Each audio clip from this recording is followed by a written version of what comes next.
کاس بدیم. ما از همه میمانایی که از پاکستان آمدین، از ایران آمدین، از ترکمنستان آمدین، از ترکیه آمدین، سکتور خصوصی هستند و در نمایش شرکت کردن، تولیدات خود اینجا آوردین. حقیقتایی که است را باید به ملت خود باید برسانند و به ملت خود بفهمانند که افغان ها الحمدلله امروز یک ملت، یک قوم، یک دین و یک مذهب هستند. الحمدلله هیچ اختلافات بین پشتون، بین تاجک، بین ازبک، بین هزاره و بین هیچ پشه‌ای و نورستانی نیست. همه دوست هستیم و همه برادر هستیم. اختلافات بیانداز و حکومت کن. امروز الحمدلله سرزمین ما دیگه بر همیشه ختم است، به امید خدا و به امید پروردگار. این مجمعی را که شما میبینید، این کنفرانسی که اینمی لحظه ما در او کنفرانس وجود داریم، خانمای محترم حضور دارند و اینجا از تولیدات خود نمایش میکنند و حمایت مکمل الحمدلله امارات به برنامه های تجارتی که الحمدلله در او رضای ملت ماست و رضای خداوند ماست، ما پشتیبانی میکنیم. البته از برنامه هایی که عکس بگی در فیسبوک بینداز و کیس پرتا به خاطر خالج، از این کس حمایت نمیکنه. تبلیغات سویی که بالای ملت ما و شما است و بالای امارت ماست، از این کس میفهمم پشتیبانی نمیکنه. هیچ فردی از ملت ما الحمدلله پشتیبانی نمیکنه. فلهذا خواهش ما از میمانای بسیار محترم ما که از سکتور خصوصی هستند، جناب معین صاحب محترم مطیع الله تشریف آوردند از کشور اسلامی پاکستان، خودشان در سکتور خصوصی بودند. یک ملاقاتی ما با ایشان در کراچی داشتیم و دعوت ما خیلی از پیششان تشکر میکنیم، دعوت ما را پذیرفت، در این نمایش آمدند. الحمدلله ما خواهش داریم که چیزی که حقیقت است باید انعکاس بدیم و همچنان دیگر دوستایی که هستن دعوت بدیم. بهترین وقت سرمایه گذاری در افغانستان است. این برنامه‌ای که امروز الحمدلله در افغانستان است، فکر میکنم در دیگر کشورها پیدا کردن نمیتونیم. اگر ما سرمایه گذاری میکنیم در کشورهای خارج، خصوصا کشورهای پیشرفته، هیچ وقتی هم اقتصادهای بزرگ تشبسات کوچک خودتان معلوم است اجازه نمیدین و اگر اجازه میدین با یک مفاد بسیار کم. ما به هر دوستم یقین میدم، با امید خدا هر گاهی که شما در افغانستان سرمایه گذاری میکنین از 100% خود بالاتر، ما اگر براتون ان شاء الله گارانتی میکنیم مفاد شرکتتان است و مفاد سرمایه گذاری است.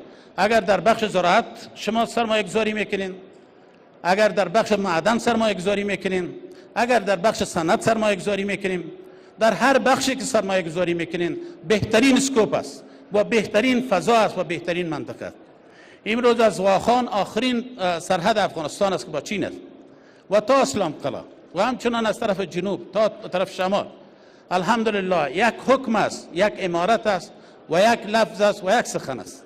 هیچ دیگه الحمدلله در بینش فرقی نیست. سان پروردگار دوستا پیشتر یادآور شدن، هر واقع ناامنی که شده و بزرگترینش هم خودم شاهد هستم که در ظرف 24 ساعت الحمدلله حل شده. ما واقعیت از نیروی امنیتی خود، از استخبارات خود هم میبالیم، هم افتخار میکنیم و هم تشکری میکنیم به فضل خداوند. وقتی که مسیج هر فرد میرسه برشان، دیگه این نمیگن که کی است، بچه کی است، از کدام منطقه است، از کدام سمت است، از کدام وزیر است، از کدام وکیل است. تفکیک نمیشه، در آن واحد دست به عمل میشن.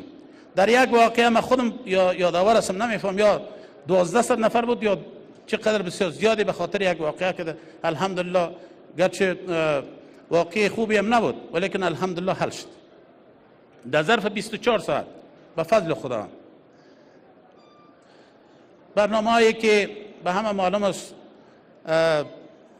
همه میفهمند در حکومت‌های قبلی نه جان یک تجار محفوظ بود، نه مال تجار محفوظ بود و نه اولاد تجار محفوظ بود. کوشش میکردن سرمایه گذاری در داخل داشته باشند و اولادشان باید مکتب در خارج بخوانند.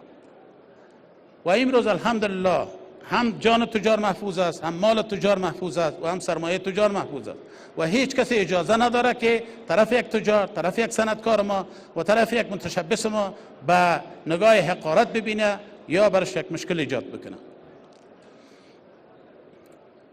ما باز هم از اتاق تجارت تشکر میکنم. واقعیت یک محفل بسیار خوبی را الحمدلله دست به کار شدن. این کنفرانسی را که امروز ما داریم کنفرانس از چندین کشور است، یک ابتکار بسیار خوب است الحمدلله که هم تولیدات داخلی ما و هم تولیدات خارجی ما را اگر واردات خارجی را ما بخوایم به افغانستان وارد بکنیم باید با کیفیت باشه. تعهداتی که اتاق تجارت دارند الحمدلله، تعهداتی که مثال برنامه‌های صنعت است، تعهداتی که دارند و به فضل خداوند امروز میریم به طرف استاندارد سازی و ما از ملت خود میخواهیم، از ملت خود خواهش داریم که بعد از این خودکش و بیگانه پرور باید نباشه. از تولیدات خود حمایت بکنه، از تولیدات خود باید بخرین و تولیدات خود باید بالا ببرین و افتخار کنیم به تولیدات خود. البته در سخنرانی یا در محفلهای قبلی ما یادآور شدیم که ما انشاءالله در رقابت با کشورهای همسایه هستیم، در رقابت سالم با کشورهای همسایه هستیم. البته با کشورهایی که مثل چین است یا پاکستان است ما نمیتونیم در جامعه اروپا یا در امریکا یا در خود چین ما رقابت داشته باشیم. ما در داخل افغانستان نظر به حمایتی که امارات از تولیدات داخلی و از برنامه‌های داخلی خود داره ما حمایت میکنیم و رقابت میکنیم. هر برنامه تولیدی ما اگر بر حد خودکفایی برسه به همه دوستان معلوم است که از طرف امارات الحمدلله حمایت میشه. در صورتی که ملت ما متضرر نشوه، قیمت‌ها بالای ملت بالا نشوه، اضافه نشوه، ما حمایت میکنیم و تولید داخلی را حمایت میکنیم الحمدلله. و این را میدانیم که کسی که متشبث است ما یقین داریم که الحمدلله هم فایده شرکتش است، هم فایده ملت است و هم یک صدقه جاری است. و از همیشه خواستیم از تمام سرمایه گذارای در قدم اول، از سرمایه گذارای داخلی ما و در قدم دوم کسایی که در اینجا حضور دارند، همیشون میخوایم زمینه بسیار خوبه الحمدلله فراهم ساخته امارت اسلامی. ما در پهلویتان هستیم، بیاین سرمایه گذاری بکنین. دوستایی که حضور دارند بارها آمدین و الحمدلله امروز هر کس برای ما تلفن میکنه که ما میخوایم در وطن خود میگه خب بیا چه مشکل داری برادر، بیا دیگه هیچ مشکلی الحمدلله در وطن خودت نیست. هیچ کسی پرسانت نمیکنه، مشکل برات جور نمیکنه، از آبروی حفاظت میکنه، از مالت حفاظت میکنه، از جانت حفاظت میکنه. سخنان را دراز نمیکنیم. از همه میمانا بازم تشکر میکنیم. وزیر صاحب محترم حضور دارند، سخنایی دارند، گپ میزنند و دیگه میمانای خارجی هستند. کوشش بکنیم که سخنای ما کوتاه باشه و از همه تون بازم تشکر میکنیم. بسیار خوش آمدین، صفا آوردین، با صمیمیت از پیش همه تون تشکر. خدا حافظ ناصرتان. السلام علیکم.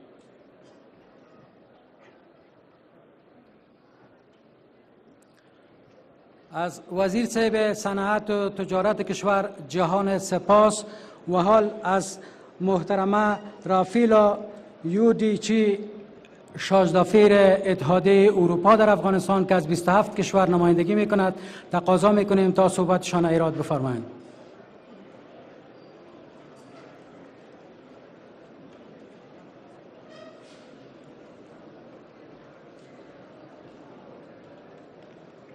Salam alaikum. Dear Afghan sisters, dear Afghan brothers, thank you very much for welcoming me and inviting me to this really very special event. I would like, of course, to thank particularly the chairman of the Chamber of Commerce, to thank particularly Mr. Jonas Mahmad, to thank my colleagues from the international community, UN Women, UNDP, and of course the authorities that are welcoming and protecting us here in Afghanistan, my colleagues from Turkey, Iran, and Pakistan.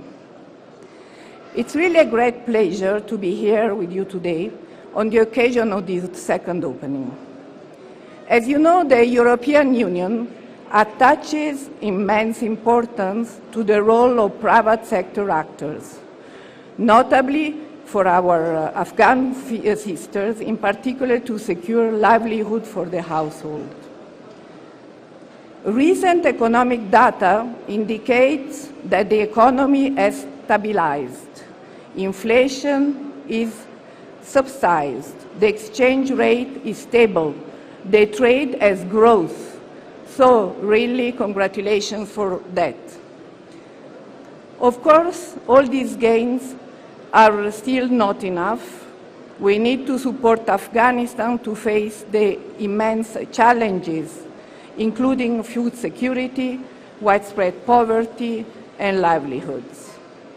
While humanitarian aid and the European aid from the international community overall also has helped to ease some of these crises, it is not sufficient.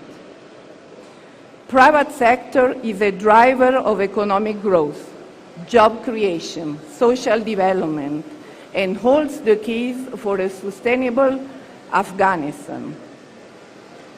The private sector empowers individuals, strengthens communities, and contributes to the overall well-being of the country by encouraging entrepreneurship, supporting innovation, and creating opportunities. I heard today your call to ask more investors.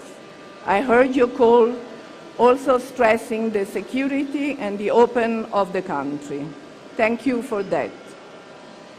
Currently, the European Union supports a number of programs that promotes both urban and rural livelihoods and supports microfinance, agriculture, value chain.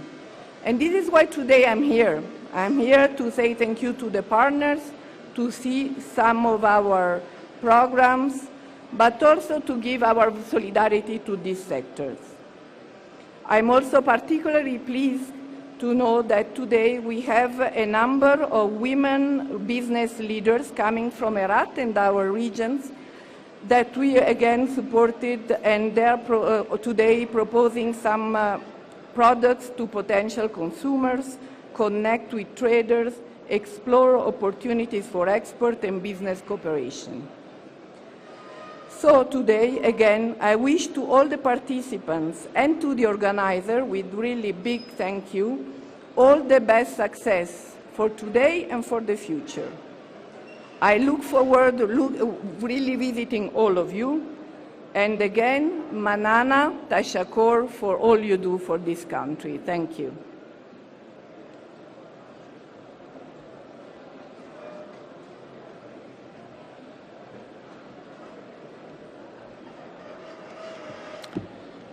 از خانم رفیلا لوریس جهان سپاس. اوس هم د همدغه وینا د ترجمې لپاره د څوک دی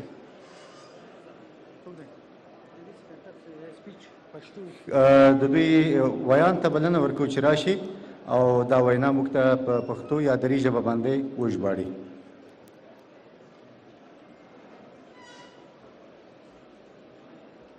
السلام علیکم ورحمۃ اللہ وبرکاتہ.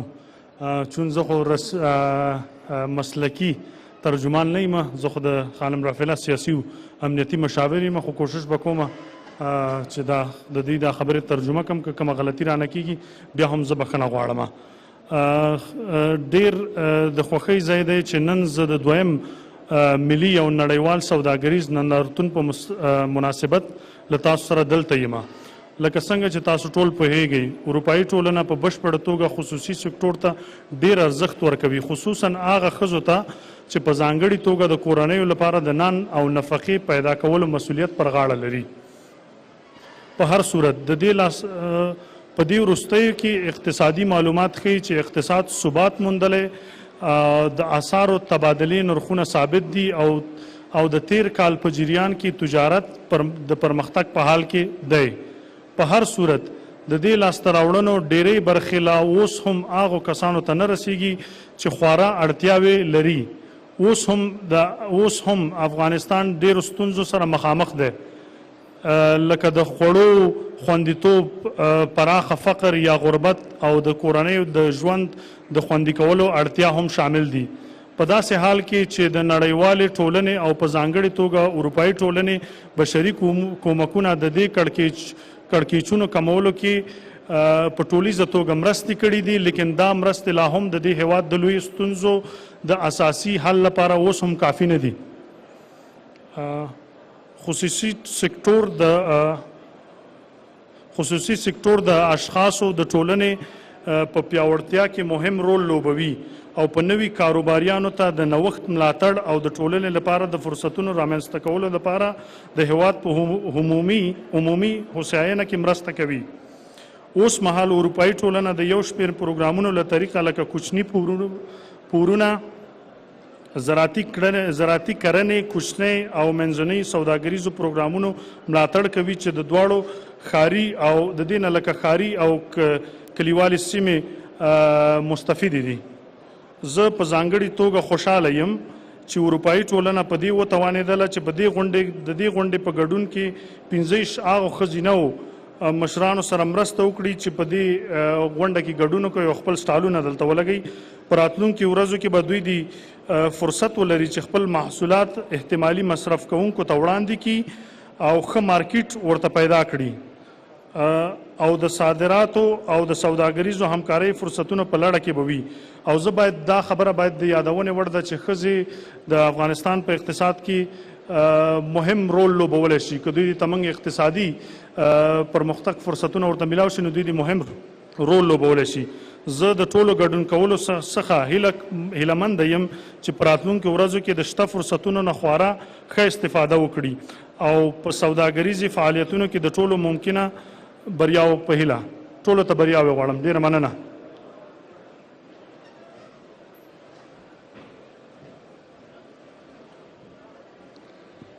د غلي رفیله لوډیس د ترجمان مننه چې د دوی وینا یې تاسو ته وژباړله. اوس هم د کرنې او مالدارۍ محترم وزیر صاحب ته په خورا درنښت بلنه ورکوو چې د خطابې میز ته تشریف راوړي او خپله ارزښتناکه وینا د غونډې برخوالو ته واوروي. محترم وزیر صاحب زراعت و مالدارۍ کشور.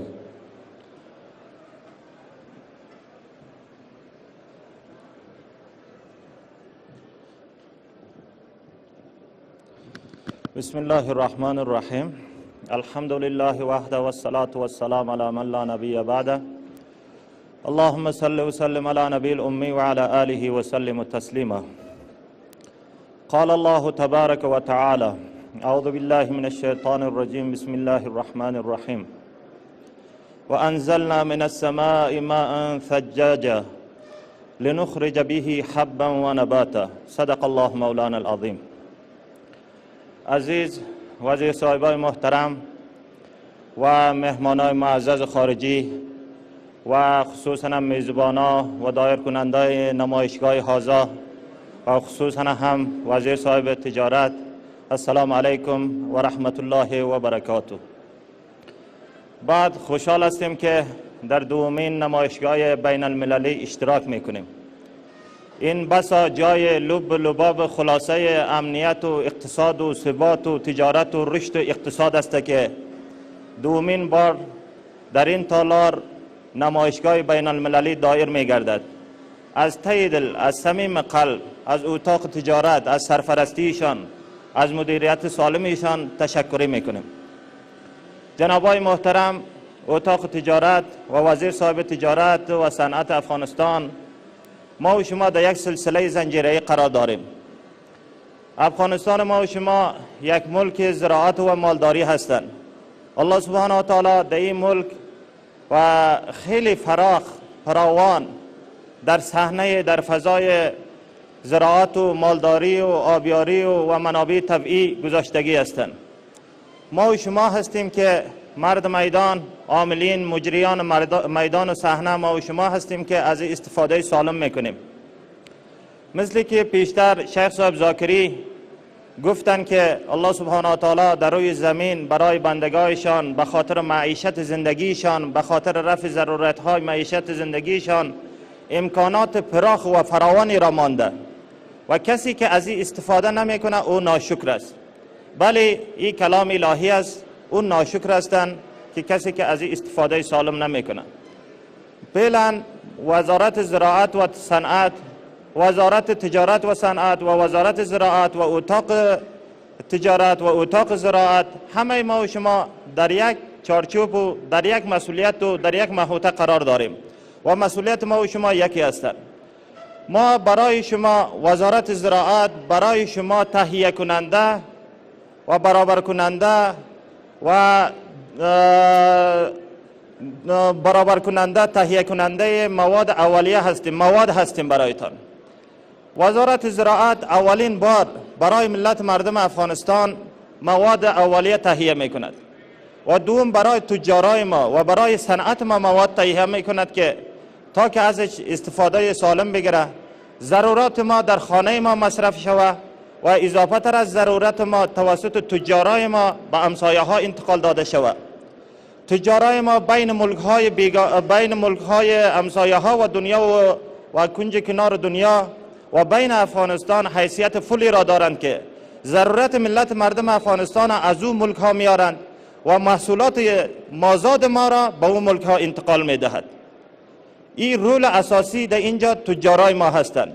الحمدلله بسا جای شکر و خوشحالی هستند برای ملت مردم افغانستان، برای ملتی که 40 سال 45 سال رنج و علم و تکلیف فراوانی را کشیدند، بعد از 45 سال در میدان امن و آزادی و امنیت و استقلال آزادی قرار گرفتند. قدم اول تجارای ما، سرمایه‌گذارای ما، خصوصا وزارت زراعت ما در این باره حس و کوشششان میکنند، تلاششان میکنند که ضروریات ملت مردم افغانستان از خارج تهیه بکند و محصولات مازاد ملت مردم افغانستان به خارج انتقال بدهد. مثل که پیشتر گفته شد، رئیس صاحب اتاق تجارت گفتن که سال گذشته ما 2 میلیارد صادرات داشتیم. 2 میلیارد صادرات، وقتی که حرفی از صادرات گفته می شود، ما و شما در افغانستان چندان فابریکه های موترسازی و دیگه نداریم، تکنولوژی پیشرفته نداریم. حرف از صادراتی که میشه، این یک تحفه ویژه، یک خوشخبری ویژه برای دهاقین، برای سرمایه‌گذاران، برای سکتور خصوصی که در بخش زراعت و مالداری داخلی تولیدات کار میکنند، برایشان یک خوشخبری هستند که این دستاوردهای شما، محصولات و مازاد شما، تولیدات شما به خارج صادر می شود. اون ملک ها آباد هستند که اون ملک صادراتی باشند، جنس بروند و در مقابلش مبلغ بیاین. اینمی میدان، این رشد، این رشته، این لین قوی کده میتونه وزارت تجارت ما، وزارت تجارت صنعت ما و اتاق تجارت و اتاق زراعت ما در این بخش کار اساسی را ادا کرده میتونند. بزرگان محترم، آیاتی را که خواندیم، الله سبحانه و تعالی میگویند که ما از آسمان برای شما آبها را نازل کردیم. به خاطر چی؟ به خاطر دو اساس. به خاطر تمویل تهیه غذای بشریت، یعنی بشر غذایش تهیه شود، تمویل شود. و دوم حیوانات. و انزلنا من السماء ماء ثجاجا لنخرج به حبا و نباتا. الله سبحانه و تعالی میگویند که ما برای شما از آسمان آبها را نازل کردیم تا که مواد اولیه، مواد خوراکی شما انسانها برآورده شوند، از زمین برویند، در خدمتتان قرار بگیرند، و هم مواد خوراکی علوفجات حیوانات برابر شود. در این قسمت کاری را، خدماتی را از صفر، از ابتدا که انجام میدهد وزارت زراعت انجام میدهد. خصوصا هم رول اساسی از جمله مختص به مسلکی ها هستند که اونا هستند که نسخه های پاک و صاف شفاف، مفید و مثمر برای دهاقین، برای سرمایه‌گذاران، برای مالداران عرضه میکند. ملک ما و شما یک ملک زراعتی و مالداری هست. همه کارهای ما و شما همه تا به حال شکل سنتی پیش می رفت، لیکن دنیا برعکس هستند، دنیا شکل عصری پیش می روند. با ما ضرورت است که ما از شکل سنتی به شکل عصری بیاییم، طرف عصری قدم ورداریم. در امون 2 سال گذشته ما توانستیم در بخش زراعت و مالداری و آبیاری و در بخش منابع افغانستان گام‌های مثبتی را برداریم. در سطح کل که سروی شده 30-35% ما دستاورد خوبی در همه بخشا داریم. هم در بخش زراعت، هم در بخش مالداری، هم در بخش منابع طبیعی، همه جنگلات افغانستان در مدیریت خود گرفتیم. 2 روز پیش یا 3 روز پیش جنگلات پسته بادغه شولش میده شد، همه مردم افغانستان ازش مستفید شد. انشالله در اختیار تجارای ما قرار خواهد گرفت. همچنان جلغوزه در راه هستند که وقتش آمده راه هستند و همچنان منابع طبیعی که او بوته های طبیعی که روزمره صادر میشه او خوروان هستند. اینا را ما شب روزه کار میکنیم که به شکل شفاف در محوطه محرمه خود ای را سالم مدیریت بکنیم، در اختیار شما بزرگا قرار بدهیم. ما در خدمت شما هستیم و همچو مجالس هایی که صورت میگیره ازتان انجام میتین و ایرا دایر میگردد و از طرف شما به مدیریت شما ازتان از صمیم دل تشکر میکنیم. اینها را برای دهاقین ما برای مالدارای ما انجام میدهید که دستاورد اینها و همه ساله عرق ریزیشان امروز اینجا معلوم می شود. اینجا پیلنده میدان معلوم است که دهاقین ما که همه سال بیل زدن و کلنگ زدن مثل خارج واری نیستن که اینجا از ماشینری کار بگیرن، از تکنولوژی پیشرفته کار بگیرن. نه، اینجا از بیل کلنگ کار میگیرن. از بیل کلنگ کار گرفته این چیزها را در خدمت شما قرار داده و رنگ اساسی را که شما میتین، شما تجارای گرامی هستین که میتین. ما در ابتدا از ابتدای زراعت از تحقیق شروع میشه، تحقیق و ترویج و مکانیزه و پرورش و جمعآوری و محصولات و تا به عرضه کردن بازار. ما تا به بازار به شما میرسانیم. بازار او اصلی رنگ دادن در خدمت شما هستند. واقعا اصلی رنگ دادین. ما رو به رشد هستیم در عموم در همه کارها، در امو 4-5 بخش که وزارت زراعت ما احاطه میکنند در همه ایشان الحمدلله 30-35% دستاورد خوبی داریم و از این طرف مشکلات اقتصادی هست. با وجود مشکلات اقتصادی هم پیشرفت خوبی داریم. البته اینجا سوال پیدا میشوند که و روزمره در رسانه ها اعلان میشوند که مردم افغانستان 1 میلیونش با فقر و گرسنگی مواجه هستند. یا زراعت افغانستان چی دیدن خیلی تاوان دیدن و امسال چی شدن. یک افواهات تبلیغات بیجای رسانه‌ای است، یک واقعیت ها هستند. بیاین بسم الله، خارجی داخلی هر کس میخواهند در این بخش معلومات داشته باشند، ما در خدمتشان هستیم. وزارت ما در خدمتشان است، ریاست های ما، معینت های ما در خدمتشان هستند. ولی با وجود در حال عدم کمبود بودجه ما بسیار دستاورد خوبی در بخش زراعت داریم و باز هم از تجارهای ملی و از اتاق تجارت، از وزیر صاحب تجارت و صنعت از ته دل تشکر میکنیم که دستاوردهای ما را، محصولات زراعتی ما را خوب رنگ دادن و به کنج دنیا رساندن. از توجهتان جهان سپاس. السلام علیکم و رحمت الله و برکاته.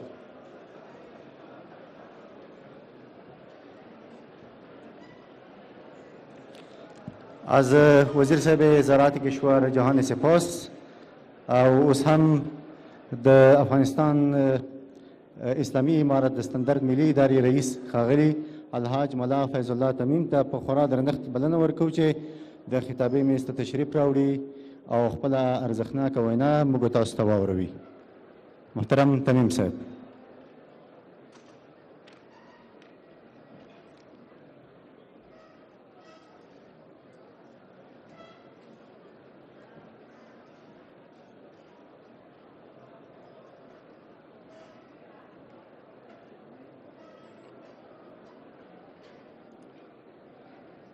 السلام علیکم ورحمت الله وبرکاته.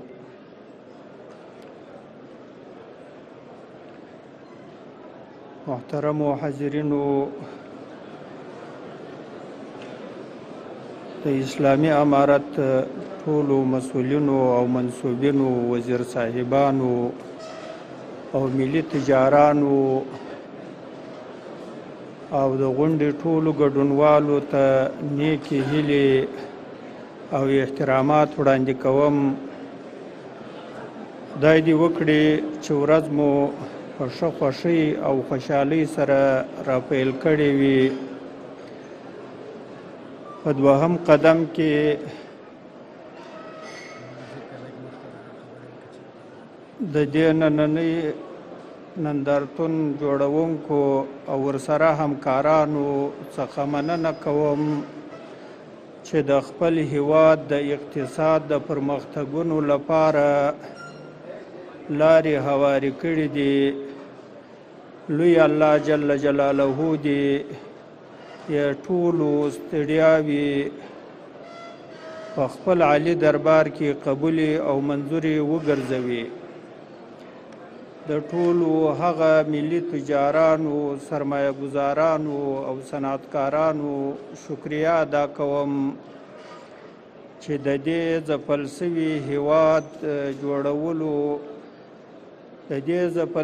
هیواد په جوړولو او ودانولو کې د خپل وس ترڅنګ خپل مال هم مصرفوي. صنعتکارانو او تجارانو ورونو د دومره تکلیفونو او سختیو ګاللو سره سره چې فابریکې مو جوړې کړي دي، مالونه مو مصرف کړي دي، زموږ هیله او ارزو له تاسو څخه دا ده چې په دا خپل صنعت او تجارت کې ملي سټنډرډونه مراعات کړي، ځکه سټنډرډ مراعات کول د صنعتکار، تجار، سرمایه ګزار، مستهلک او په عموم کې د ټول ملت په ګټه دي.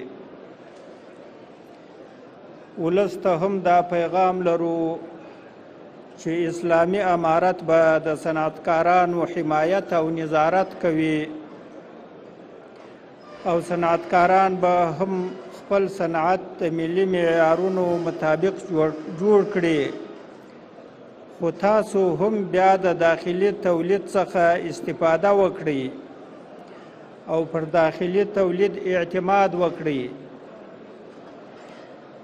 نور خپلې خبرې را لنډوم ترڅو نورو ګډون کوونکو ته هم وخت ورکول سي او یو ځل بیا پر ټولو ملي تجارانو، سرمایه ګزارانو او صنعتکارانو غږ کوم چې په خپل تجارت او صنعت کې د بې کیفیته توکو د تورید او تولید څخه ډډه وکړئ. خپل تولید او تورید د ملي معیارونو په مراعات کولو سره د خلکو د اعتماد وړ وګرځوئ ترڅو ستاسې ستړیاوې او د دې بیچاره ولس ژوند او مال د زیان څخه محفوظ وي. په آخر کې یادونه ټولو محترمو ملي تجارانو او صنعتکارانو د ملي معیارونو مطابق په تولید او تورید کې د سټنډرډ ملي اداره ستاسو په خدمت کې ده. ستاسو حمایت او همکاري پر ځان لازمه بولو. والسلام علیکم ورحمت الله وبرکاته.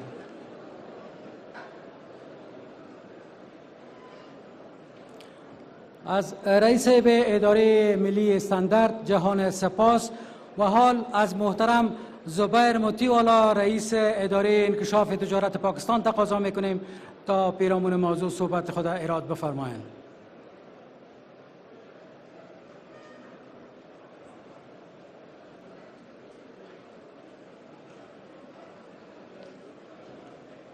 اعوذ باللہ من الشیطان الرجیم. بسم اللہ الرحمن الرحیم. Excellency, the Commerce Minister,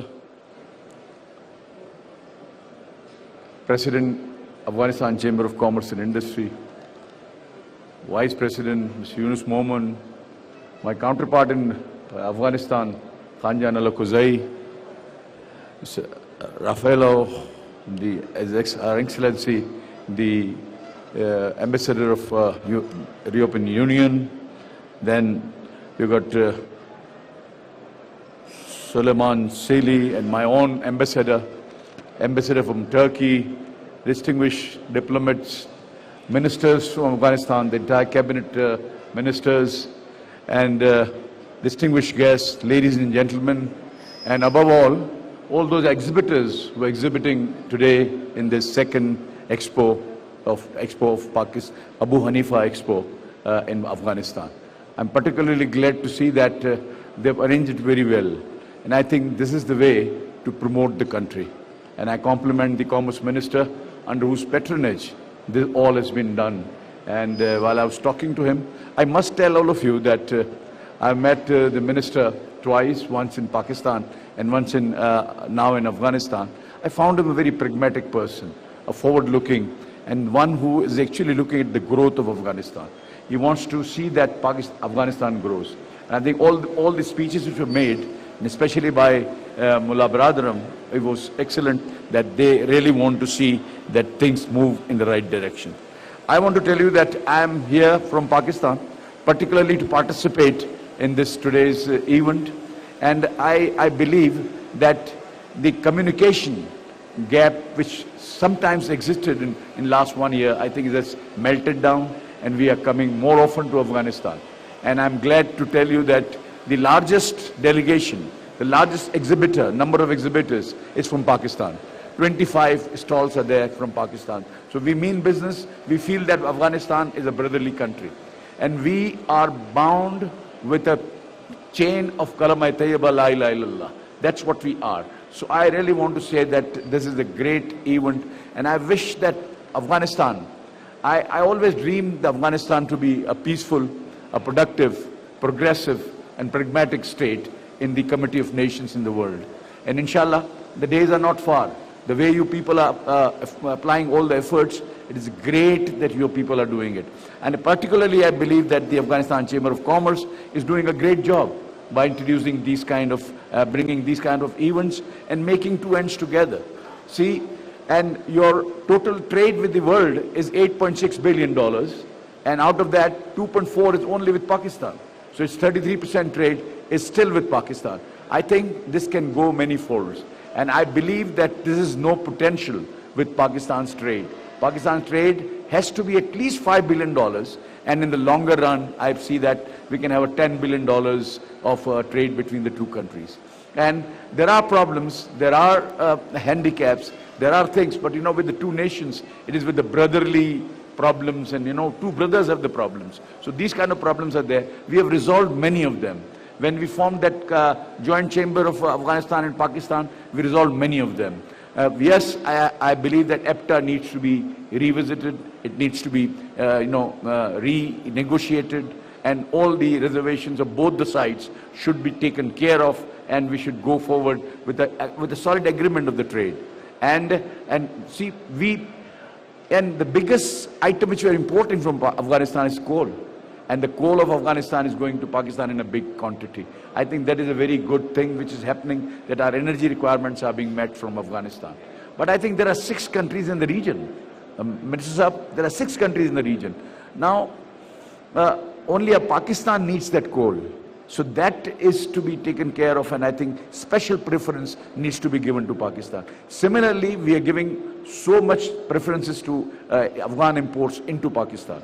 And we are also providing, the transit through fare from Pakistan to Afghanistan. And your 77% of your goods coming from the world pass through Pakistan. So that is where we actually want to accommodate more. And your demand was to de-stuff the containers. I think it is on the cards. Within 2-3 days, it would be done. The presentation which we are making in this expo, we are. I'm here. Translate. Oh. If you are uncomfortable, so. No, I am not going to. Okay. Do it the way you've still done it. You do it from now on. Okay. Or previous one you do. No. We are going to continue from now on. Okay. Just translate what I said. Okay. Do what I said, just said. Okay. Go forward and Can I have your... No, it's all in it. No. Okay, do it afterwards. No issue. Yeah, you continue and I'm going to translate also. Okay. They wanted to translate and they just felt the repo was broken, you know. No issue. You can do it. I mean, I have no issue. So, and few things which I really want to share with you. And one is that we have created a Trade Development Authority of Pakistan. The biggest news which I really want to give it to you is that we have made a web portal Pakistan. And that web portal is somewhat like Alibaba. There you can display, we have got the Pakistani products displayed on that. You can go on that website, see that what we are selling, and the best part of that portal is that when you, let's say you are contacting me, then your connection with the web or the TDAP or anybody else disconnects, and you are only with the buyer and the seller. So that, and we also have, we can even say that we can have this Afghanistan products also. We can help you in that regard, and that web portal can be a very, very good thing to your exposure to the world. And I think since we have only launched 6 months ago, and we've got 500,000 hits on that. So that is, it's a very, very good thing which is happening, and we've been able to increase our exports from Pakistan. And few more things are there, that every minister which came in here wanted that people of the world invest in Afghanistan. Now, for the investment, there are certain requirements. See, Afghanistan is a land of opportunity. Nobody denies to this. Yes, there are many opportunities here. You've got a lot of minerals and mineral products and a lot of other things which are there. You can have a capacity of generating the electricity. Then you've got fruits and vegetables. You've got so many things that Afghanistan can export to the world, and or to the Pakistan also. I would like to say that you have to make an investment policy, Mr. Minister. That is very necessary. And investment policy means that your regulatory framework, your labor policy, your industrial policy, and your policy for bringing in the funds and repatriation of the same to the country where they are coming from. So these 4 things are very essential. I think that for attracting the investment, this is a required that we should have. And then you should also create supply chain. That is also very, very necessary. Now these fruits, so wonderful. I have not tasted food so tasty than what is grows in Afghanistan. We are also in Pakistan, but these are exceptionally very good fruits. And plus, they've got good pulp inside. The water inside is too much. What I'm suggesting to you is that let's collaborate with someone. Let's go for JV, for pulp plants, for the plant to value add this. If you want to increase your export, value addition is the answer. If you have to add, if you don't add value to it, if you continue to export this raw grapes and raw melons, I think this will not serve the purpose. You have to have a more value to it. And the second thing, that I'm so glad to hear that you're now harvesting the cotton crop, and that you have come up to 1.5 million bales. This is a good number. Pakistan, after so many years, we grow only 12 million to 13 million bales, and we are the 4th largest producer in the world. But I think that the way you're growing and the way you're progressing, it is very good. And this cotton should also be converted into a value-added product. And this value-added product is what? Yarn or fabric or garments. That should be the target of this, of your cotton growing this. And then communication. So communication is the key word. If you want to go for trade, then the communication comes on the #1 list. So that communication also needs to be improved, enhanced, and taken care of. So, and with this, I really want to say that Pakistan is ready to help you. You are our brothers. We are same. We are Muslims. And you can ask Mohammed Sahib is sitting here, Alok Ghazai Sahib is sitting here, that how much, whenever they had problems in last 11, 12 years, they've called me and we've tried to resolve those problems. And we have resolved also. So trust in us that the business community of both the countries, I'm talking on behalf of not only from Pakistan, but also from Afghanistan business community, that we mean business. We want to have business, and we have nothing to do with the politics of any country or your country or any other country. We are interested particularly in expanding our business relations and commercial ties between the two countries. That is what our intention is. And in that, if there are hurdles, if they've got the problems at the government level or any other level, I think that this would be a very good thing to do. And last night also, when I was talking to the Deputy Commerce Minister, I told him that if you've got factories and units which are owned by the government and are closed because of the technical know-how and expertise, Pakistan can provide that expertise. Pakistan can provide that know-how to restart those units so that the employment is generated and you produce your own goods and Afghanistan can prosper. So I think that in the end I would just say that Pakistan-Afghanistan friendship, long live Pakistan-Afghanistan friendship, and I want to say that we are there to help you in any respect and manner. We are ready for Afghanistan's investment into Pakistan, Pakistan investment into Afghanistan. It's a reciprocal sort of a system whereby you just come across those things. And one last word is that business is only about profits. It's not about loss. And risks, more risks, more profits are there. So if you want to attract people, you have to have the viabilities and feasibilities where those who are investing into Afghanistan, they get that due profits from their investments. So with these words, I once again thank you very much. And I again once want to repeat that the diplomatic community is sitting here, European Union is sitting here, a peaceful, productive, progressive and pragmatic Afghanistan is in the interest of the world at large. Thank you very much. Thank you, ladies and gentlemen. Thank you.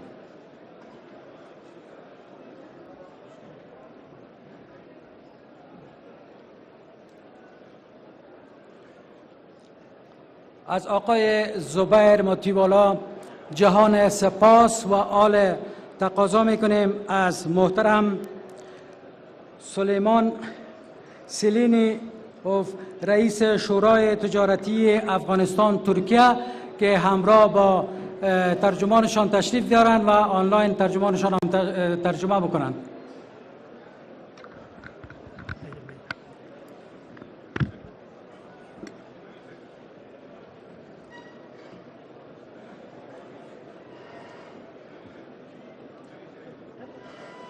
Bismillahirrahmanirrahim. Sayın Bakanlarım, değerli katılımcılar, selamünaleyküm ve rahmetullah ve berekatuhu. Bugün İmam Ebuhneife Uluslararası Fuar'ın ikincisi gerçekleştirmekte ve bu etkinlik sebebiyle devlet erkanı, iş adamları ve yerel yöneticileriyle beraber böylesine büyük bir fuar açılışında şahit olmaktan ve aramızda bulunmaktan memnuniyet duyuyorum. Bismillahirrahmanirrahim. Muhtaram Vazir Sahibano, Muhtaram Main Sahibano, da Gogonde, Gadunwalo, Assalamu alaikum wa rahmatullahi wa barakatuh. Khwahiyam Chinanda Imam Ebuhneife rahmatullah دوهم نړیوال نندارتون چې له عملي دولتي لوړپوړو چارواکو سوداګرو او محلي صنعتکارانو سره یو ځای د داسې ستر نندارتون د پرانیستلو شاهد یم. Biliyorsunuz Afganistan ile Türkiye'nin çok eskiye dayanan güçlü ve kardeşçe bir ilişkisi vardır. Geçmişi yüzyıllara dayanan bu kardeşlik bağı her geçen gün derinleşmekte ve iki ülke halkı birbirine samimiyetle karşılıksız saygı ve sevgi duymaktadır. لکه څنګه چې افغانستان او ترکیه له اوږدې مودې راهیسې قوي د ورورګلوۍ اړیکې لري. له پړیو راهیسې د دواړو هیوادونو خلک په صادقانه او بشرطه ډول یو بل ته د متقابل احترام ژورې اړیکې لري او د ورورولۍ دغه اړیکې ورځ تر بلې ژورېږي. Bu bağ ve ilişkilerimizden dolayı 77 inşaat olarak hiç yabancılık çekmeden Afganistan'ın kalkınmasında özellikle enerji sektöründe yap, işlet, devret modeliyle enerji santrallarının inşaatı ve işletmesinde, ulaşım sektöründe prestij kireç üretimi ve köprülerin inşasında yer alarak dost ülkenin yanında olmaktan memnuniyet duyuyoruz. د دوستانه اړیکو له امله د واویا وطني شرکت په توګه خوښ یو چې د هر ډول بهرني توپ پرته د ورور هیواد افغانستان په پراختیا کې فعاله ونډه لرو. په ځانګړي ډول د انرژۍ په برخه کې د برېښنا سنترالونو یعنې تولیدي فابریکې په جوړونه ګټه اخیستنه ماډل سره په خصوصي پانګونې جوړې کړې دي او همدارنګه د ترانسپورټ په برخه کې د پریکاست بیمونو یعنې د ګډرونو تولید فابریکه جوړه کړې ده. خوش یو چې په دې برخه کې د ورور هیواد د ورور او دوست هیواد افغانستان ترڅنګ یو. 77 inşaat Kandahar'da 15 megawattlık güneş enerjisi ve Kajaki'de 150 megawattlık hidroelektrik santralını başarılı bir şekilde tamamlamış. Kandahar projesiyle Afganistan'ın ilk yap, işlet, devret projesini devreye alma, Kajaki projesiyle ülkenin en büyük enerji santralını inşa etme şerefine nail olmuştur. Böylece Kandahar ve civar illere 7/24 elektrik verebildiğini görmenin sevincini yaşıyoruz. زموږ د واویا ساختماني شرکت په کندهار کې د 15 میگاواټه لمریزه برېښنا او په کجکي کې د 1.15 میگاواټه د اوبو برېښنا په بریالیتوب سره جوړه او بشپړ کړې دي. د کندهار 15 میگاواټه پروژې سره د افغانستان لومړی جوړونې ګټه اخیستنې او انتقال پروژه پیل کړه. د واویا ودانیز شرکت ویاړ لري چې د کجکي پروژه چې د هیواد تر ټولو لویه برېښنا تولیدوي بشپړ او ګټې اخیستنې ته وسپارله. په دې توګه موږ ډېر خوښ یو، موږ ډېر خوښ او خوشحاله یو چې د kandahar او شاوخوا ولایتونو ته مو 24 saate برېښنا برابره کړې ده. Yine inşallah Kabil bölgesinin enerji sıkıntısının çözülmesinde büyük rol oynayacak Surubi 2 ve Afganistan'da ilk rüzgar enerji santralı olacak olan 200 megawattlık Herat Rüzgar Enerji Santralı projelerini hayata geçirmek için Afganistan Enerji ve Su Bakanımız Sayın Molla Abdüllatif Mansur Bey ile bakanlık personeliyle çalışmalarımızı sürdürmekteyiz. د افغانستان د انرژۍ او اوبو وزیر ښاغلي ملا عبداللطیف منصور صاحب او د یاد وزارت له پرسونل سره یو ځای د سروبي برېښنا دویم بند د پلي کولو لپاره کار کوو چې دا به د کابل او د سیمې د انرژۍ د ستونزې په حل کې لوی رول ولوبوي. همداشان د هرات ولایت 200 میگاواټه بدی برېښنا چې په افغانستان کې به د بدی برېښنا لومړی فابریکه وي د انرژۍ وزارت سره kar pre ravan de pe gada sara kar pre ravan de. Ayrıca Cebalsaray Çimento Fabrikası'na talip olarak ihaleye katılmamızı gerçekleştirdik ve Maden Bakanlığı'nın ihale değerlendirme sonuçlarını beklemekteyiz. د دې سربېره موږ د جبل سراج د سیمنټو فابریکې د جوړونې لپاره په داوطلبۍ کې برخه اخیستې او موږ د قانون وزارت د داوطلبۍ د ارزونې پایلې ته په تمه یو.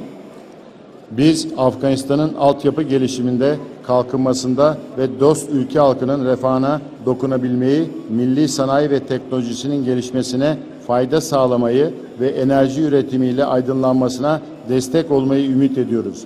Böylece mümkün olan enerji, bayındırlık ve madencilik projelerinde Afganistan yetkilileriyle beraber çalışmaya hazır olduğumuzu bir kez daha bildiriyoruz. موږ هیله لرو چې د افغانستان د زیربناو په پراختیا په وده کې پراخه ونډه واخلو. د دوست او ورور هیواد د خلکو د هوساینې ته د رسیدو او د انرژۍ په تولید سره روښانتیا په برخه کې ونډه واخلو. په دې توګه موږ yau ځل بیا په ډاګه کوو چې د انرژۍ ټولګټو او قانونو په پروژو کې له افغان چارواکو سره کار کولو ته چمتو یو. Değerli büyüklerimiz, zor günlerde bütün dünya Afganistan'ı yalnız bırakmışken biz 77 İnşaat olarak daima Afgan halkının yanında olduğumuzu ispat ettik. Afganistan'da çalıştığımız müddetçe sermayemizi sürekli olarak Afganistan'ın gelişmesi için yeni yatırım projelerine aktarmaktayız. Bu projeleri hayata geçirirken elimizden geldiğince yetenekli Afgan mühendisleri ve personeli istihdam ediyor, bilgi ve tecrübelerimizi bu personellere aktarıyoruz. د افغان وړپوړو درنو مشرانو په سختو ورځو کې نږدې ټولې نړۍ افغانستان یوازې پرېښود. موږ د واویا ودانیز شرکت په توګه دا ثابته کړه چې موږ په هر ډول شرایطو کې له افغانانو ورونو ترڅنګ ولاړ یو او وبه تر هغه وخته پورې چې موږ په افغانستان کې کار کوو موږ به په دوامداره توګه خپله پانګونه د ورور هیواد افغانستان د پرمختګ لپاره په کار اچوو او په دې اړوند مو افغان پرسونل او انجینران هم رسولي دي. Bu zaman zarfında Kandahar Solar Enerji Santralimizde üretim devam ederken Kacaki Hidrolik Santral'ın açılışını yaparak enerji üretimine başladık. Kabil'de bulunan elektrik direği ve perestres kiriş üretimi tesislerimiz faal halde tuttuk. Bu tesisimizden ürettiğimiz kirişler ile Afganistan'a tahrip olan yol ve köprülerin yeniden inşasını gerçekleştirmek arzusundayız. د کندهار د لمریزې برېښنا په فابریکه په منظم ډول د برېښنا تولیدات لري. موږ د کجکي د برېښنا بند په پرانیستلو سره د اوبو څخه د انرژۍ تولید پیل کړی دی. همداشان مو همدلته په کابل کې د برېښنا د پیاسازۍ او د پلسازۍ تولید تاسیسات فعال وساتل. د پلسازۍ هغه بیمونه یا ګډرونه چې موږ په دې تاسیساتو کې جوړوو غواړو چې د افغانستان د ویجاړ شوي پلونو سړکونو او نوي پلونو په جوړولو کې یې وکاروو او کار ترې واخلو. Elhamdülillah Kacaki Barajı'nın rezervuarı bu senenin yağışlı geçmesiyle birlikte doldu ve üretim kapasitesini arttırdık. Fakat enerji üretiminin devamlılığı ve sulama başta olmak üzere diğer faydalarından dolayı Kajaki projesinin ikinci fazı olan barajın yükseltilerek su tutma kapasitenin artırılması konusunun önemini devlet büyüklerimizin önünde bir kez daha hatırlatmak istiyorum. Kajaki Barajı'ndan yapılacak enerji üretimin devamlılığı Kandahar ve Helmand sanayi sektörünün gelişmesinde kilit rol oynayacaktır. Elhamdülillah di Kajaki band zirma di sakal di baran li amala takriban dakashwa di prishna tawlid zarfiyat mol ورکړ خو غواړم د دولتي مشرانو په منځ کې یادونه وکړم چې د کجکي د بند دوهم فاز جوړول یعنی د بند بلول د دایمي انرژۍ سبب ګرځي د ابیارۍ او نورو بسارو ګټو ترڅنګ د کندهار او هلمند د صنعت سکتور په وده کې مهم رول لري. Aynı zamanda Afganistan ve Türkiye İş Adamları Derneği Başkanı olarak her fırsatta iş adamları ve yatırımcılara Afganistan'da yatırım yapma ve iş geliştirmeleri için gereken şartların sağlandığını iletiyorum. Güvenliğin iyileştiğini, devlet idarecilerin desteklerini, yetkilerin çözüm odaklı olduklarını, ödemelerin zamanında yapıldığını, sözlerin yerine getirildiğini, böyle bir ortam ve fırsattan yatırımcıların yararlanmaları gerektiğini tavsiye ediyorum.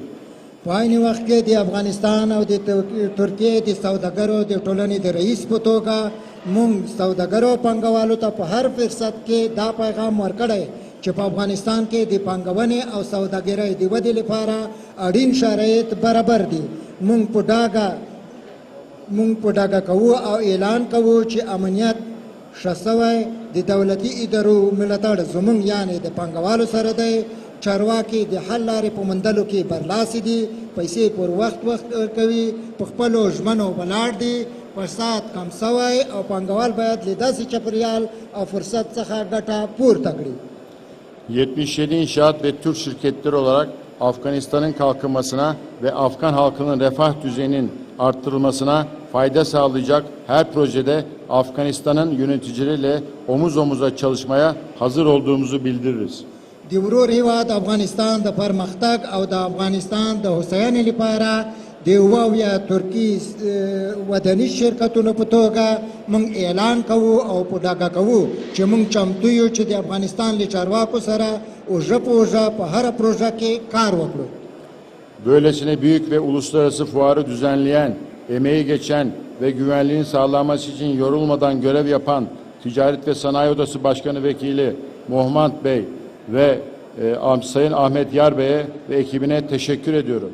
Bu fuar Afganistan'daki iş adamlarının zor şartlar altında üretime ve yatırıma devam ettiğinin göstergesi olarak geleceğe dair hepimizi umutlandırmıştır. غواړم د هغه چا څخه چې دا ډول نړیوال نندارتون یې تنظیم کړی ډاډمن امنیت لپاره یې نه ستړي کېدونکې هلې ځړې کړي دي. د سوداګرۍ د خونې مشر احمد یار صاحب او په ځانګړي ډول د سوداګرۍ د خونې مرستیال محمد صاحب څخه ډېره مننه کوم. دا نندارتون چې فعلا شرایطو کې په لار اچولی دی دا د پانګونې او صنعت ښکارندویي کوي. د dې لپاره موږ ټول خوښ یو. Son olarak her sorunda yanımızda olan İslam Emirliği yetkililerine teşekkür ediyorum. Bir manana. په آخر کې د افغانستان د اسلامي امارات د چارواکو څخه مننه کوم چې په هر مشکل کې زموږ ترڅنګ ولاړ وي. ډېره مننه کوم.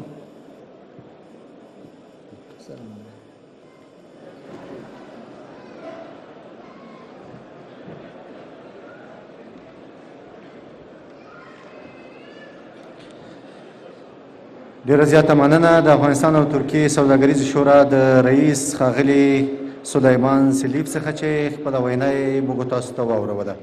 اوس هم د غونډې په دې برخه کې د افغانستان د صنایعو او کانونو اتاق رئیس ښاغلی شیرباز کمینزاده صاحب په خورا درنښت د خطابې میز ته راغواړو چې خپله وینا موږ تاسو ته واوروي. محترم کمینزاده صاحب.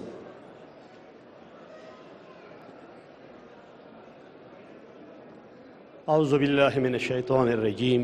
بسم الله الرحمن الرحیم. د افغانستان د اسلامی امارت د کابینه قدرمنو غړو، محترمو کور ډیپلوماټیک ملمنو، عزتمنو صنعتکارانو، محترمو تجارانو، خویندو ورونو د میډیا قدرمنو همکارانو ټولو ته ښه راغلاست وویل شو. زه هم خوښ یم چې نن په دغې پرتمینه غونډه کې چې واقعا دغه نمایشگاه ده او په دې کې موږ ګډون کوو او د برخوالو نه د ټولو نه یې مننه کوم، دغو صنعتکارانو نه، دغه خویندو ورونو نه چې د هیواد په اوسنیو شرایطو کې د یو عالم ستونزو مشکلاتو سره سره صنعت ته ژمن دي، د هیواد آبادۍ ته ژمن دي او خپل تولیدات په نمایش کړي، د ټولو نه منندویي کوم. د امارت اسلامي محترم مسئولین دغه روال خو به داسې وه پخوا کې چې کله به د خصوصي سکتور نمایندګانو یو پیشنهاد لاره، معقول او منطقي پیشنهادونه به د ملک د ښکلا دپاره لرل، د مشرانو د هدایاتو مطابق وروسته به د موږ مشرانو د هغې هغه ځواب ویلو موږ ته. ورونو دا په ټولو کې ښکاره ده. زه خبرې ډېرې نه اوږدوم، فقط درې ټکو ته او درې مسؤلیته موږ لرو، درې ټکو ته اشاره کوم. اول دغه هیواد څه خل آبادیږي. د هیواد د آبادۍ لاره روښانه ده. په خپل ځان باور، خپلو داخلي تولیداتو ته ارجحیت ورکول او د هغو رشد او انکشاف. زه نمونې په دې منطقه کې درښایم. موږ هغه یو هیواد یو چې 8 میلیارده ډالر واردات لرو، 2 میلیارده صادرات لرو. داسې هیوادونه نشي چلیدای ورونو. دا تغییر باید راولو. هغه هیواد باید وګرځو چې موږ 8 میلیارده صادرات ولرو او 2 میلیارده واردات ولرو. هغلته به موږ واقعا د خپل هیواد سره او د خپل هیوادوالو سره او دې ته به ژمن وو. زه مسؤلیت د افغانستان د اسلامي امارت د مشرانو د شیخ صاحب په هدایاتو کې موږ ته ښکاره دی، فرض دی، واجب دی د امر په موږ باندې. ټوله سرمایه باید متمرکزه شي، باید شرکتونه سره یو ځای شي او دغه شرکتونه په داخل د ملک کې، په داخل د هیواد کې باید سرمایه گذاري وکړو. د امارت اسلامي مشرانو نه هیله ده ده داخلي تولیدات نه د استفاده وکړو. که د موږ تولیدات خراب وي، موږ ته د هدایت وکړو چې وره د تولیدات صحیح کړه، راشه په د ملک خپل تولید ولره. د هیوادوالو نه هیله ده ده چې هیوادوال داخلي تولیدات راونیسي. مرال په دنیا کې دا دی، رواج په دنیا کې دا دی، په وارداتو باندې څوک ښه وارد کننده وي هغو ته څوک جایزه نه ورکوي. د دنیا اصول دا دي چې ښه صادر کننده وي هغو ته جایزه ورکوي. که چا ورکړي وي په دغون چین او دنیا او همسایه ملکونو کې ټولو کې وښایي. ما همسایه ملک دی، ما ته وایي دومره د واردات وکړل د ما چیز به رانیسې. 1 میلیارد ما ملک ته واردات کړي، مثالونه یې زموږ ته شته. زما نه به تیل رانیسې، که نه رانیسې زه تیل نور نه پرېږدم. په هر ترتیب په ډیمریډ او ډیټنشن باندې موږ محوط په خوشکیو هیواد یو.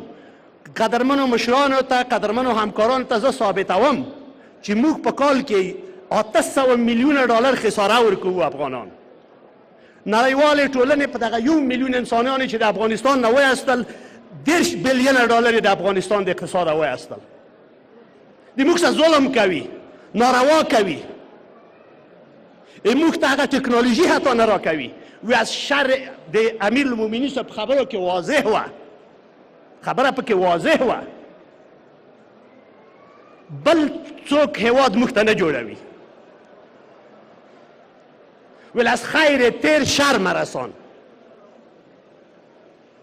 فیزیکی سرمایه ما نوړې، اقتصاد مې ضعیفوي، بهانې ورته جوړوي، ټکنالوژي نرکوي. په 1 لک ډالرو زه تقریبا په حدود د 2000-3000 ډالر ورکوم.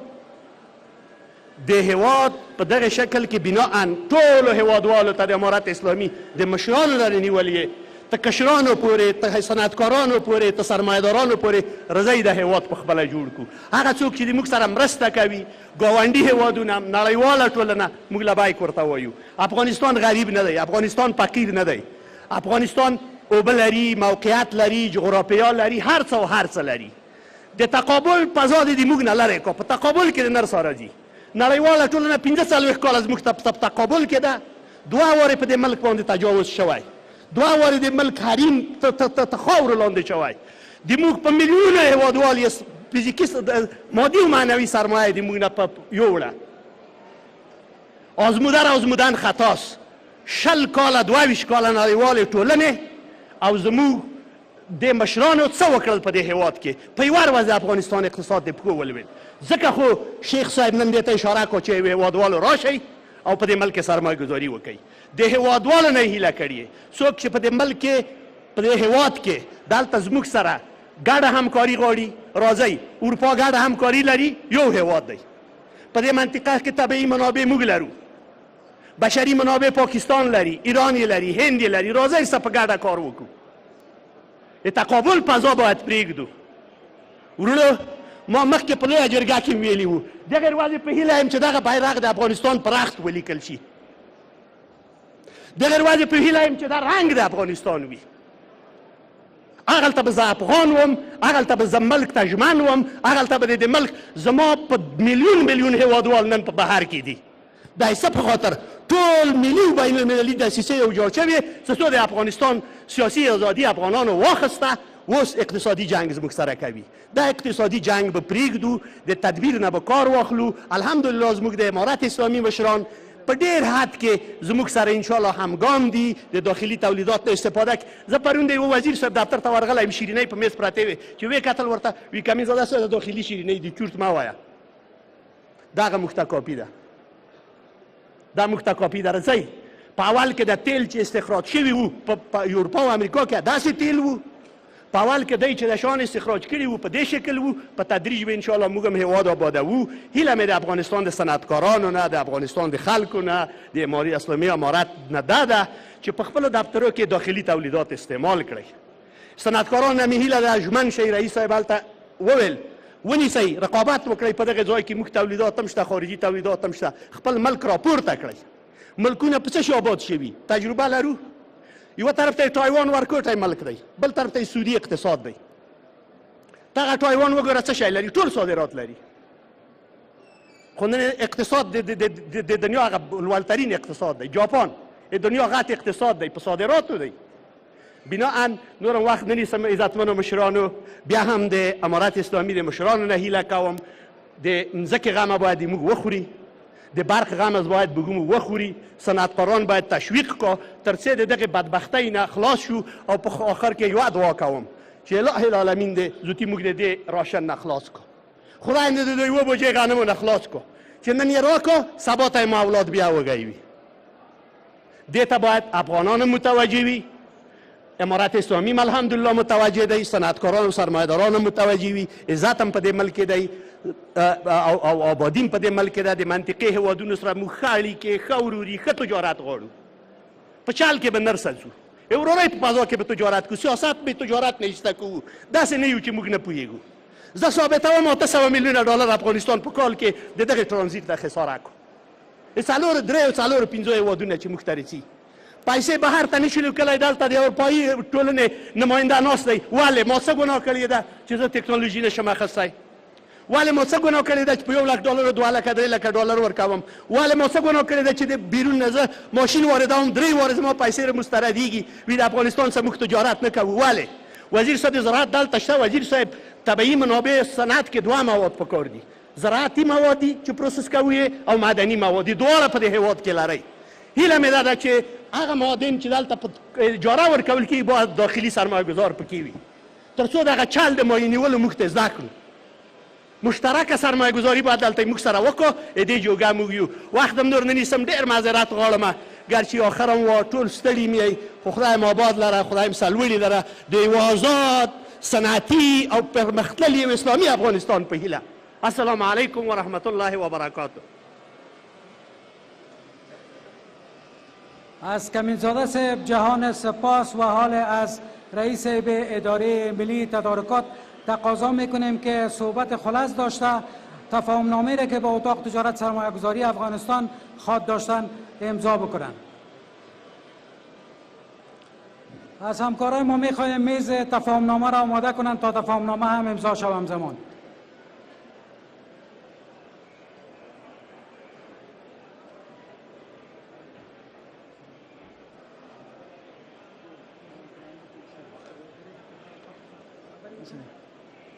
بسم الله الرحمن الرحيم نحمده ونصلي على رسوله الكريم. اما بعد،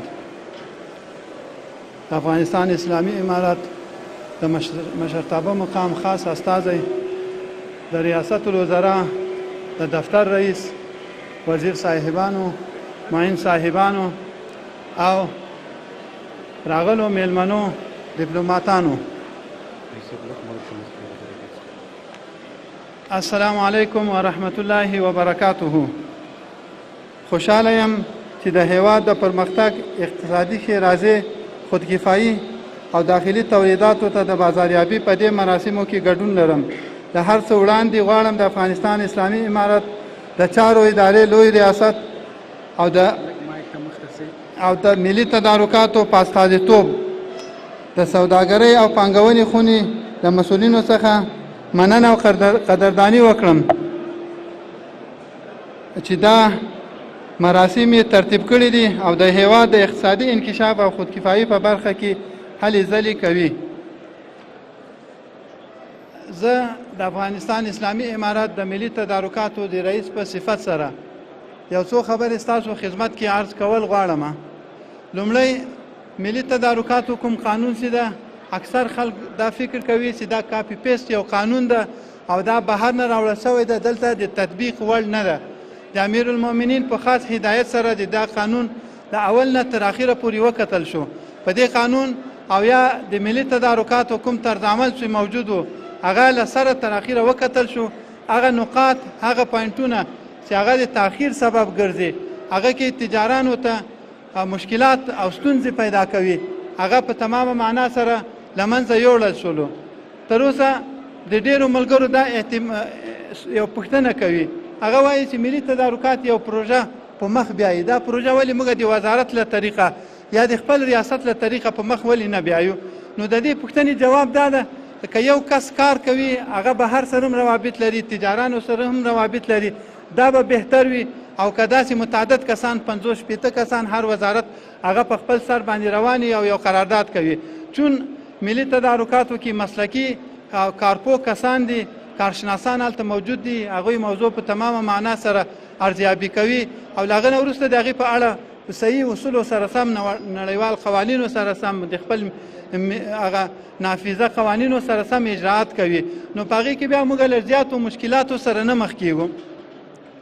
دومره پوښتنه دا د ملي تدارکاتو اکثر په پروژو کې تاخیر ولې راځي؟ د تاخیر څه علت ده؟ نو تاخیر علت هم دا ده قانون د تصویب په وخت کې د بیا کتنې په وخت کې موږ دغه مسایل په نظر کې ونیول چې څومره قوانین دي او په هغې کې دا فرضاً تاخیر پکې راځي، زیاتې وخت راځي، نو همغه کې تعدیل راوستل، هغه وخت هم مرتکم کړل، فرضاً یو چېرته 10 ورځې و هغه هم 10 ورځو ته 15 ورځو ته راکم کړل. نو موږ ډېر کوشش کړی ده چې خپل هغه تجارانو ته یا هغه څوک چې دغه قراردادونه نیسي هغوی ته سهولتونه رامنځته کړو او هغوی په ښه توګه په هغه د صداقت په فضا کې د دیانت په فضا کې خپل قرارداد سرته ورسوي. دوم یو عمده مشکل دا ده چې د ملي تدارکاتو د قوانینو متعلق د معلوماتو کمی ده.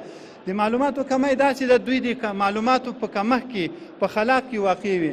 د خلا کې د واقعېدو له امله دوی قوانین په صحیح توګه نه لوستلی، مطالعه کړی نه، نو سبب یا دوی یو مشکل سره مخ دي. د دې مشکل د رفع لپاره موږ د اسلامي امارت ټولو وزارتونو ادارو مستقلو ادارو لپاره د ملي تدارکاتو په انسټیټیوټ کې هلته برنامې او پروګرامونه لرو، هلته کورسونه لرو، هغوی ته درسونه ورکول کېږي تر څو د وزارتونو ظرفیت لوړ شي. همداسې موږ غواړو هغه شرکتونه چې دي کوم ملي شرکتونه دي، بهرني شرکتونه دي، هغه که غواړي چې په دې قراردادونو کې برخه واخلي، د هغوی لپاره هم انشاءالله عن قریب به موږ برنامې ملي تدارکاتو په انسټیټیوټ کې برنامې ورته جوړې کړو. نو د هغه برنامو په رڼا کې به انشاءالله د هغه کورسونو په زده کړو، د هغه ټریننګ په نتیجه کې به دوی د دې جوګه شي چې په ښه توګه قراردادونه ترسره کړي. نو د اسلامي امارت له راتګ نه وروسته د امیرالمؤمنین په خاص توجه سره هغې فرمان صادر کړی و، ملي تدارکاتو کمیسون یې رامنځته کړی ده او دغه کمیسون په خپل فعالیت باندې پیل کړی ده او متعددې غونډې کړي دي. تقریبا 46 پروژې د دې کمیسون له لارې منظوري شوي دي چې د هغې قیمت چې ده تر 14 میلیاردو نه زیات کیږي، هغه الحمدلله منظوري شوي دي او فی الحال همغه پروژې د تطبیق په حال کې دي. هغې نه وروسته یو څه پروژې موږ سره فی الحال موجود دي، تر کار لاندې دي، تر پروسس لاندې دي. هغه پروژې هم تقریبا تر 1.5 زیات کیږي چې د هغوی هم تخمینی قیمت تر 15 میلیارده هغه هم زیات کیږي. نو ان شاء الله موږ پوره کوشش کوو او په عین حال کې موږ داخلي تولیداتو ته د خپلو قوانینو کې دا خبره وکړله چې داخلي تولیداتو ته باید ترجیح ورکول شي. د خارجي تولیداتو په نسبت باندې موږ تقریبا 25% نه تر 10% پورې که څوک داخلي تولیدات په یو پروژه کې وړاندې کوي نو هغه ته موږ ترجیح ورکوو. او بل دا دی چې موږ هغه خصوصي سکتور د حمایت لپاره او له هغوی نه د دفاع په خاطر مختلف اقدامات کړي دي. یو له هغې نه دا هم ده چې یو کس فرضاً وغواړي له خارج نه یو مال راوړي نو د تدارکاتي قانون او د اصولو سره سم هغه نشي ویلی هغه مینوفیکچر چې چا دغه تولید را کړی وي هغه د هیواد ذکر وکړي.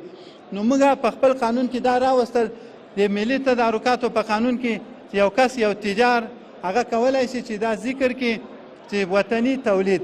نو وطني تولید چې مختص شو نور خارجي تولیدات به په خپل داخلي تولیداتو ته په ترجیح ورکول کیږي. نو هم د قیمت په حساب باندې موږ داخلي تولیداتو ته ترجیح ورکوو او هم عملا د هغه په نوم اخیستلو کې څه هغه قانوني ممانعات هم لرې کړی ده.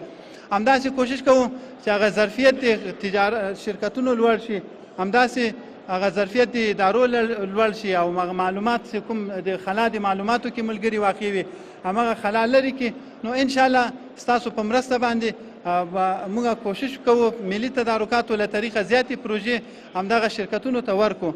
یوه ستونزه بله ده اکثر شرکتونه کله چې د داوطلبي ورځ وي د بیډینګ ورځ وي نو اکثر شرکتونه هلته کم وي، ډېر کم شرکتونه راغلي وي او د هغې د نه راتګ علت یې دا ده څه شرکتونه خو داسې دي د پخوا نه اسلامي امارت د هغوی قرضداره دی.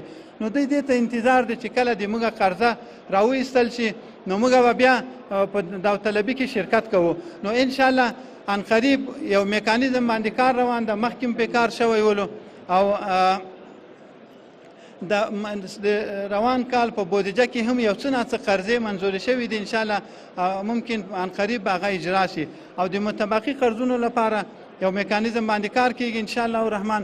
هغه میکانیزم چې سر ته ورسیږي د دوی قرضې به انشاءالله هغې لپاره به یو طریقه کار اختیار شي او د هغه طریقه کار مطابق به دوی د تیر حکومت چې کوم قرضونه دي د تیر مهال د همغه قرضونه به هغه انشاءالله الرحمن له همغه میکانیزم سره سم به دوی ته ورکول شي. او بل په داوطلبي کې د کمښت یو بل علت ده، نوي تجاران د مشابه تجربې یا د حجم د معاملاتو له وجې نوي تجاران نشي کولی چې هغه په یو دغه کې داوطلبي کې شرکت وکړي.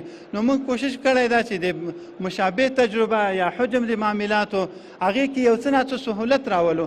انشاءالله له دې طریقه به کوم شرکتونه چې نوي تاسیس شوي دي له فتحې وروسته نوي جوړ شوي او مخکې داوطلبیانو کې شرکت نه یې کړی نو د هغو لپاره هم موږ سهولت رامنځته کوو. نو کوشش کوو داخلي تولیداتو ته هغه په اول قدم کې ترجیح ورکو او په دوم قدم کې بیا موږ نورو خارجي تولیداتو ته رجوع ورکو. که چېرته خپل تولیدات د موږ موجود وي نو نورو ته به اړتیا نه وي. یوه توصیه د ما خپلو ملي تجارانو ته هغه دا د کوشش دې په معیار باندې وکړي. دوی چې څه تولیدات لري هغه کله دواونه دي که نور تولیدات دي مشروبات دي هغې کې کوشش دې په معیار باندې وکړي. خدای ناخواسته که یو طرف نه هلته ترجیح ورکول کېږي او بل طرف نه د موږ په معیار کې فرق وي هغې کې نقصان وي نو دا به یو د ټول ملک لپاره یو اقتصادي ضربه وي.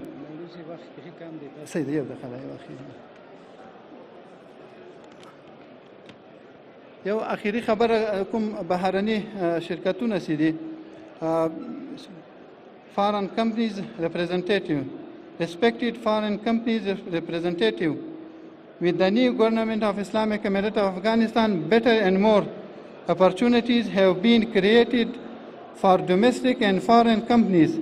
Since previous foreign companies could not complete that project efficiently due to the corruption and their problems.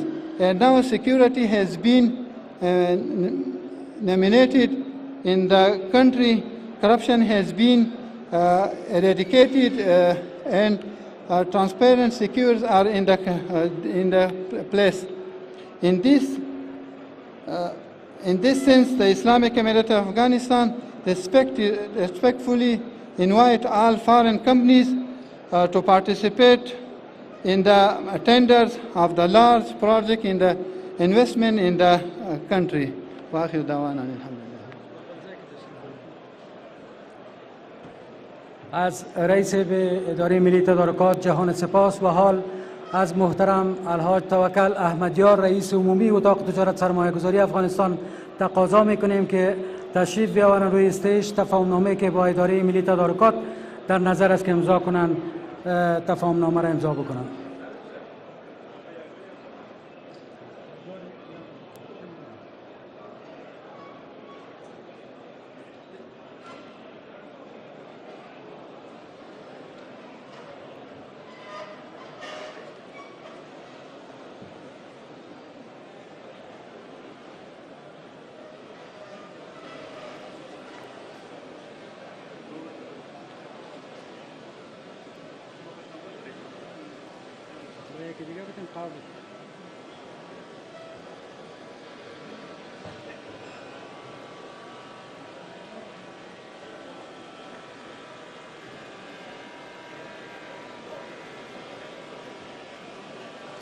از رئیس به عمومی اتاق تجارت سرمایه گذاری افغانستان و رئیس اداره ملی تدارکات جهان سپاس و حال از همکارای ما میخواهیم که خط نوار آماده کنند تا او وقت ما به خاطر تدابیر مهم امنیتی در سراسر کشور ما نماینده وزارت محترم امور داخله مولوی متین داریم که باید بیایند صحبت بکنند.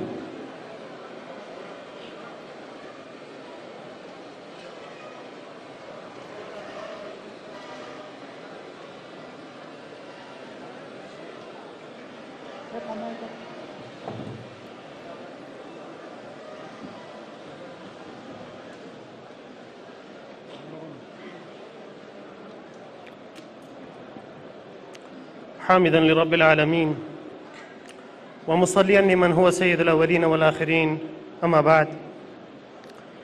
يقول الله عز وجل في محكم تنزيله بعد أعوذ بالله من الشيطان الرجيم بسم الله الرحمن الرحيم رب اجعل هذا البلد آمنا وارزق أهله من الثمرات. الآية. نخست از همه صمیمانه‌ترین تحیات خویش را خدمت مسئولین کابینه امارات اسلامی افغانستان، به خصوص مسئولین اتاق تجارت و سرمایه گذاری و سایر نماینده های خارجی و از کشورهای خارجی که نماینده ها اینجا حضور دارند و از همه سکتور خصوصی کشور سپاسگزار هستیم که این بار دور دوم نمایشگاه بین المللی امام ابوحنیفه رحمت الله علیه را شاهد هستیم. واقعا که آیه که در محضر شما تلاوت نمودم، دین مقدس اسلام یک دین است که در همه اکناف و حصه های زندگی راهنمودهایی دارد. اولین ریاست اسلامی که زمان حضرت سیدنا ابراهیم خلیل الله صلوات الله و سلام علیه در ارض مقدس ارض حرمین گذاشت، نخستین دعایشان همین بود که رب اجعل هذا البلد آمنا، خداوند این سرزمین را سرزمین امن و رفاه و آرامش باشد. و واقعا مسئولین نیروهای امنیتی امارت اسلامی افغانستان امنیت سرتاسری کشور را حاکم ساختند و این امنیت مثالی که در 14 ماه مثالش را نداشتیم. دون موضوع اقتصادی کشور است. سپاسگزاری میکنیم از مسئولین و سپاسسالاران معرکه اقتصاد، کمیسیون اقتصادی و سایر ارگانهایی که در قسمت دخیل هستند، به خصوص وزارت صنعت و تجارت و سایر وزارتها و خاصتا اتاق سرمایه گذاری و تجارت. ما باز هم سپاسگزاری میکنیم و به نمایندگی از وزارت محترم امور داخله به همه تجارا و به همه نماینده های خارجی، به همه تجارها امنیت کامل انشاءالله تأمینشان هست و ما تمرکز انرژی ما صرف تأمین امنیت شما هست. امروز مشکل اقتصادی است و از همه تان سپاسگزار هستیم و به آخرین حد تلاش خود را در این راستا می‌ورزیم تا اینکه امنیت کامل تامین باشه برای تجارت محترم کشور. و السلام علیکم و رحمت الله تعالی و برکاته. از مولوی صاحب متین جهان سپاس و آله، از اعضای کابینه امارت اسلامی، همچنان دیپلمات‌های خارجی مقیم افغانستان و نماینده اتحادیه اروپا تقاضا میکنیم که روی استش تشریف بیاورند و قطع نوار بکنند و رسما نمایشگاه ما را افتتاح بکنند.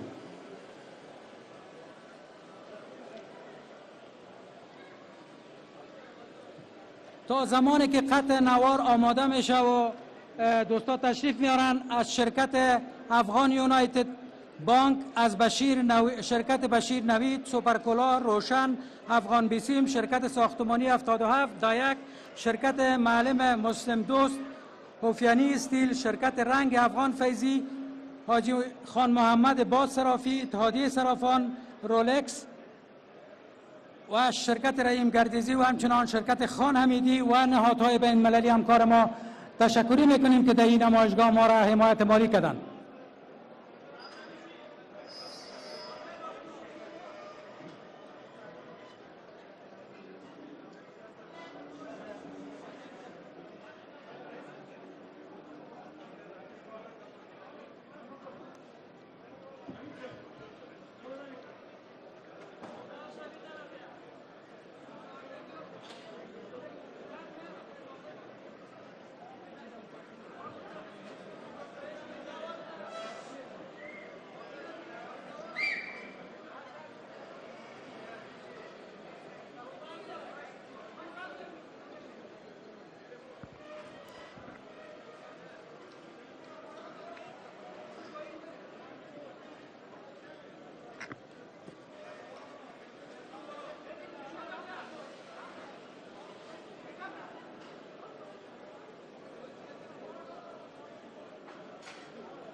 الله أكبر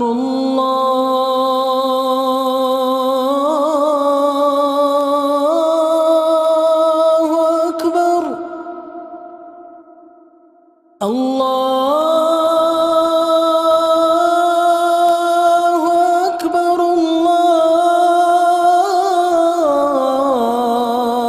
الله أكبر أشهد أن لا إله إلا الله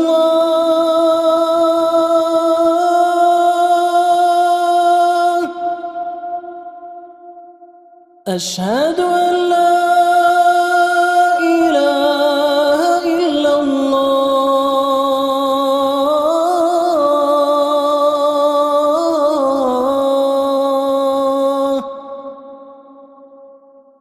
أشهد أن محمد رسول الله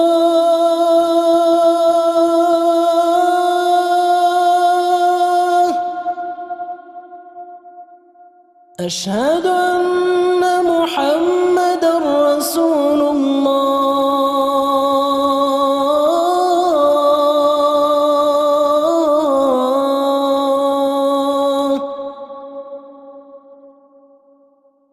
حي على الصلاة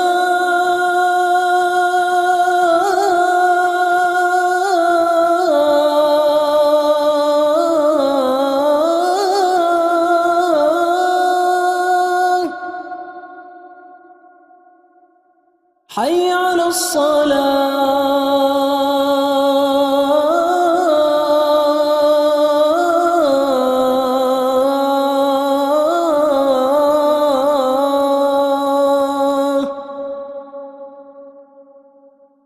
حي على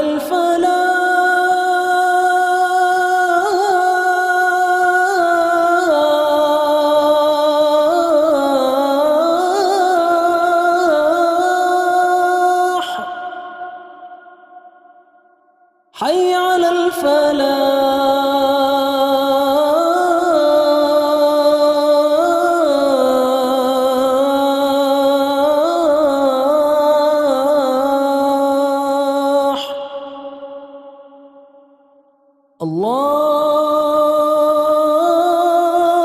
الله أكبر الله أكبر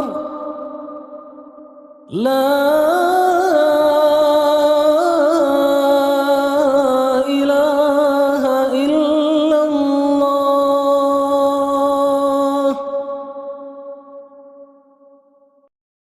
اللهم رب هذه الدعوة التامة والصلاة القائمة آت محمدا الوسيلة والفضيلة والدرجة الرفيعة وابعثه مقاما محمودا الذي وعدته وارزقنا شفاعته يوم القيامة إنك لا تخلف الميعاد. نور في الظلمات أنسي في خلواتي يا سعدي وهنائي القرآن حياتي ورتل القرآن ترتيلا. بسم الله الحمد لله والصلاة والسلام على رسول الله وعلى آله وأصحابه أجمعين وبعد.